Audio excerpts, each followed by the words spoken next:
Guys, FX 6350. Kemarin gue bongkar-bongkar di gudang, ternyata ada prosesor ini, AMD FX 6350. Terus gue post di Instagram, kira-kira setelah Ryzen dateng gimana nasibnya si prosesor FX. Ya FX series lah, 6300, 6350 dan segala macam. Kira-kira nasibnya gimana ya? Apakah masih ada yang beli kah? Apakah tiba-tiba hilang kah atau segala macam? Nah, gue penasaran banget nih, pengen ngetes performance dari FX 6350 ini buat main game-game terkini. Main game-game terkini, pertama mau lihat performance-nya seperti apa. Yang kedua, apakah bottleneck dengan, nanti akan gue pasangin dengan ini, AMD RX 480. Bottleneck apa enggak? Karena kemarin gue sempet posting di Instagram, AMD FX 6350 ini banyak banget komen-komen itu yang, wah bang, bonek bang, gue punya bang, bonek segala macem. Nah, gue akan tes sendiri nih, bonek apa enggak ya AMD FX 6350. Dan yang paling penting adalah performance-nya gimana di game-game terkini. Dan apakah masih layak buat dibeli setelah ada Ryzen. Ya udah pasti enggak sih ya, udah pasti enggak. Setelah ada Ryzen, udah jelas Ryzen itu pilihan paling make sense daripada ini. Bahkan pilihan lainnya ya Intel yang versi di bawah-bawahnya juga mungkin lebih make sense dari ini gitu, kayak G4560 atau segala macem. Nah, ya gue pengen tahu aja sih performanya gimana sekarang. Dan menurut gue, apakah nih misalkan FX 6350 ini dijual murah banget, apakah tetap layak beli apa enggak? Karena sekarang gue cek tadi harganya itu FX 6300 itu sekitar 1,1 1,2. FX 6350 ini sekitar 1,4 untuk prosesor yang menurut gue udah mati ya harusnya ya. Udah mati karena banyak pilihan lain yang lebih make sense. Apakah di harga 1,4 itu worth it apa enggak?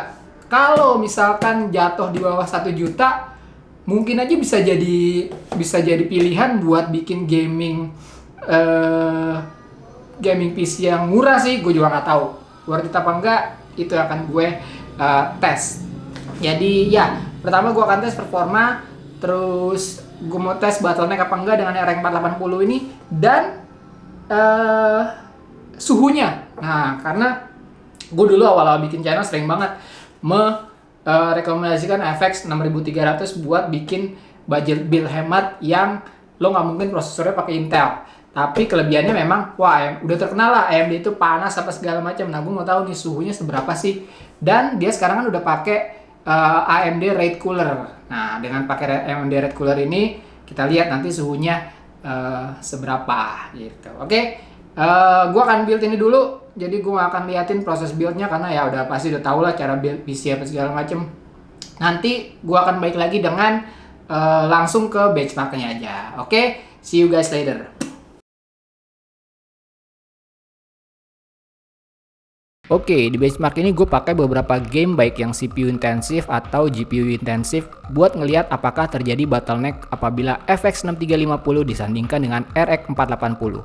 Semua game main di resolusi 1080p dan di setting tertingginya, apakah itu ultra atau very high, untuk memaksimalkan kerja GPU. Frame rate yang lebih besar dari hasil tes ini kemungkinan bisa tercapai dengan menurunkan graphic settingnya. Oke, mari langsung ke masing-masing gamenya. Yang pertama, Rise of the Tomb Raider. Ini game yang tadinya gue yakin pasti bottleneck parah. Tapi ternyata melalui pembacaan data tidak ada tanda-tanda FX 6350 menghalangi kerja dari RX 480. Terbukti dengan GPU usage yang konstan di angka 90%-an. Frame rate pun sangat nyaman di atas 60 fps. Di beberapa tempat yang membutuhkan kerja graphic card yang lebih keras seperti tekstur batu dan rumput, baru terlihat bottleneck di mana GPU usage turun dan diikuti dengan FPS drop yang mengakibatkan sedikit stuttering. Next, game sejuta umat GTA 5. Sekaligus salah satu game CPU intensif yang gue tes. Lagi-lagi, pada tes tidak menunjukkan adanya bottleneck di mana CPU tidak menghalangi GPU usage untuk konstan berada di angka 100%. Di grafik setting rata kanan, nyaman banget main di rata-rata 40-50 fps. Selanjutnya, The Witcher 3. Game dengan scenery yang cakep banget, apalagi di setting ultra. Sama juga, tidak terlihat bottleneck. GPU dan CPU bekerja secara optimal. FPS pun nyaman di angka 50 fps. Untuk CSGO, Kombinasi FX 6350 dan RX 480 dipastikan bisa membabat game ini dengan mudah karena sistem requirement-nya juga nggak terlalu demanding. Hasilnya setting rata kanan, frame rate pun berada di atas 100 fps yang cocok banget untuk game dengan pace cepat seperti ini. Yang terakhir, Doom. Nah, di game inilah baru terlihat masalah yang berarti. GPU usage terlihat naik turun drastis, FPS drop dan stuttering. Bottleneck terlihat jelas, dan ternyata CPU FX 6350 juga memang tidak masuk dalam minimal system requirement dari game ini. Oke, kesimpulan. Dari hasil beberapa tes, tidak terlihat adanya bottleneck yang berarti antara FX 6350 dengan high-end graphic card seperti RX 480. Dalam arti, FX 6350 masih bisa memberikan performa yang nyaman untuk gaming saat ini. Soal suhu gimana? Jalan di stock clock dengan AMD Raid Cooler, suhu maksimal mencapai 45 derajat. Cukup oke untuk mitos AMD yang katanya panas, tapi mungkin bisa beda kalau di overclock.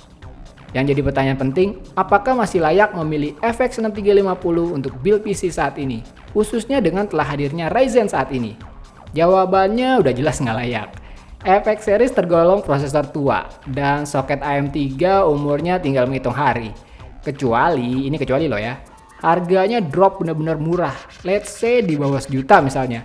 Dan kalian mau rakit PC kedua kalian yang hanya untuk gaming dan tugas sehari-hari tanpa memikirkan upgrade ke depannya. Atau mau bisnis warnet misalnya.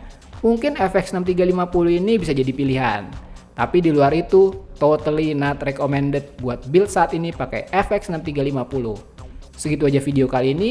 Kalian masih yang pakai FX series? Komentar di bawah graphic card apa yang kalian pakai dan gimana performance antara dua komponen tersebut.